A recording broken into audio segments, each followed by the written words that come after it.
এদেশের মানুষ ভালোবেসে আমাদের প্রতীকে যে সিল মেরেছে, এই সিলের দিকে যদি কেউ তাকাবে আর এটাকে যদি নষ্ট করার কেউ পাঞ্চাল চেষ্টা করবে। হুজুর একটা কথা ওই দিন বলেছিলেন, হুজুরের এই কথাটা পুরো দেশব্যাপী খুব ছড়িয়েছিল, যদি তুমি আসবা হাতের কবজি কেটে দেওয়া হবে, কথাটা বলেছিলেন।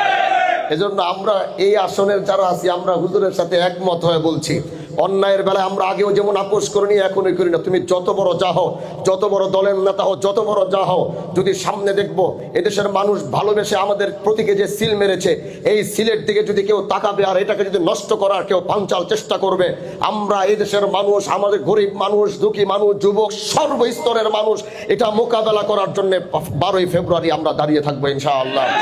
12ই ফেব্রুয়ারি ইনশাআল্লাহ এই দেশে বিজয় হবে, যেই বিজয়ের প্রত্যাশা 54 বছরে এই দেশের মানুষ দেখেছিল। ইনশাআল্লাহ 12ই ফেব্রুয়ারি ব্যালটের মাধ্যমে আবার এই দেশ ও জাতি সেই বিজয়ের আশা করেছিল।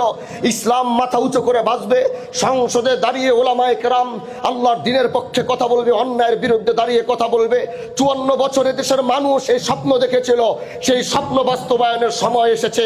কাঁধে কাঁধ মিলিয়ে, হাতে হাত মিলিয়ে সেই দিন পর্যন্ত আমরা লড়াই করে যেতে পারবো তো ইনশাআল্লাহ।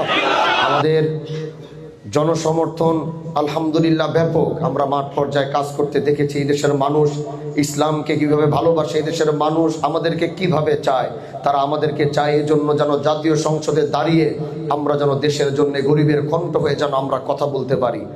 আজ এই মানুষের প্রত্যাশাগুলো যদি বিভিন্নভাবে নষ্ট করার পায়তারা করা হবে, ভোট কেন্দ্র দখল করা হবে, কারচুপি করা হবে, পুলিং এজেন্ট কেনা হবে, কেউ টাকা দিয়ে কিনবে, কেউ বুদ্ধি দিয়ে কিনবে, আমাদের এই সব কিছু মোকাবেলা করতে হবে।